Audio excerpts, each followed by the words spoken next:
Nesse vídeo eu vou te orientar com 10 dicas bem importantes para você que está iniciando no mundo do crochê. São dicas tão valiosas que servem para mim até hoje.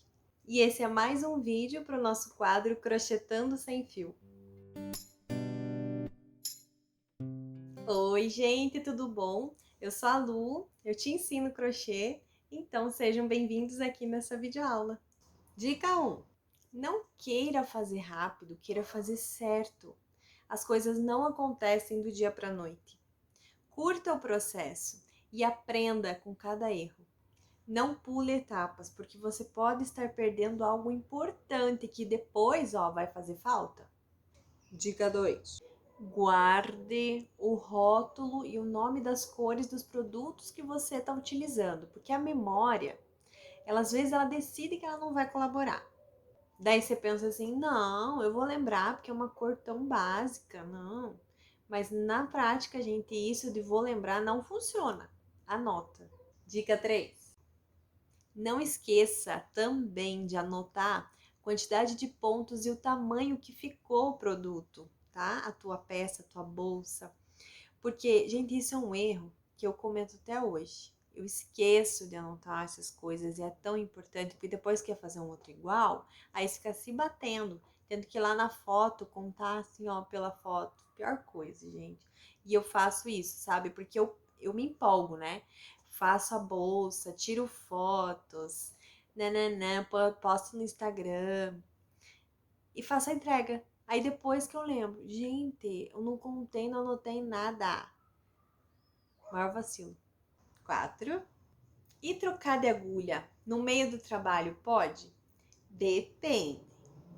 Por exemplo, se você estiver fazendo uma bolsa, fizer a base com uma agulha e a altura com a outra, ok, isso não vai dar problema.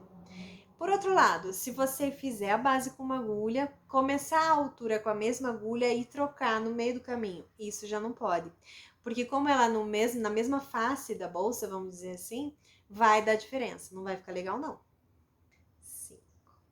Antes de começar um novo projeto, essa é uma dica bem importante, faça amostras com 2 ou 3 agulhas de tamanho diferente para ver qual a mais indicada, qual que vai chegar mais próximo ao seu objetivo final. Para não chegar lá depois, com o trabalho pronto e pensar assim, eita, devia ter feito com uma agulha menor, entendeu? 6.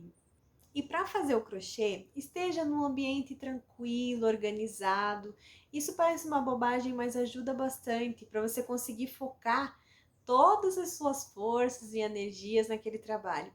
E é muito importante também o conforto, para você não ficar com dores, né, após uma sessão ali de crochê. Dica 7. Outro hábito que eu acho bem importante, que eu tenho e gostaria de repassar aqui para vocês se acostumarem também, é o hábito de fazer um alongamento antes de uma sessão de crochê, porque mesmo que você não esteja trabalhando com fios pesados, a repetição de movimento pode causar dores.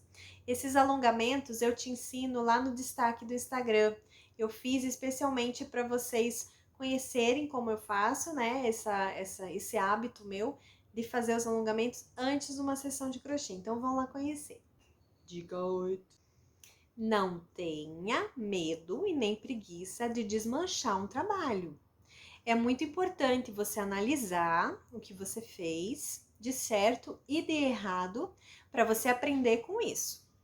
Por isso que é importante você estar fazendo o trabalho e estar visualizando o que você está fazendo. Se você vê que está dando alguma coisa errada, volta, refaz, sem preguiça e sem problemas, sem neura. E uma diquinha extra importantíssima. Veja carreira por carreira. Se você ficar analisando todas as carreiras que você está fazendo do crochê, cada parte, de pouquinho em pouquinho, você vai precisar no máximo desmanchar uma carreira. Agora, se você for analisar só quando chegou lá em cima, lá no final do trabalho, você pode ter que desmanchar muito mais. 9. Se você puder investir um pouco mais de dinheiro aí nas suas ferramentas de trabalho, invista nas agulhas ergonômicas. Elas não são mágicas, não tem nenhuma magia, você vai ter que trabalhar no crochê, mas elas ajudam bastante para fazer essa magia acontecer. E por último, mas não menos importante, eu digo para vocês o quê? Improvise, porque é daí que saem ótimas ideias. E as melhores criações é quando a gente improvisa, quando a gente faz algo diferente. É aí que a gente faz o nosso nome. Quando tem autenticidade, tem personalidade, tem coisas diferentes. Porque daí que vem as criações, é daí que vem o negócio. É assim, é errando, é experimentando, é improvisando que as coisas diferentes acontecem. Pense nisso. Testa. Vai improvisando, faz de um jeito diferente. É improvisando que a gente descobre essas coisas. E com todas essas dicas e orientações, nós encerramos mais um vídeo desse quadro que eu tô amando fazer, o Crochetando Sem Fio. Eu espero que vocês também estejam gostando e me deixem aqui nos comentários se tá fazendo sentido, se tá sendo legal. E até a próxima aula. Beijo!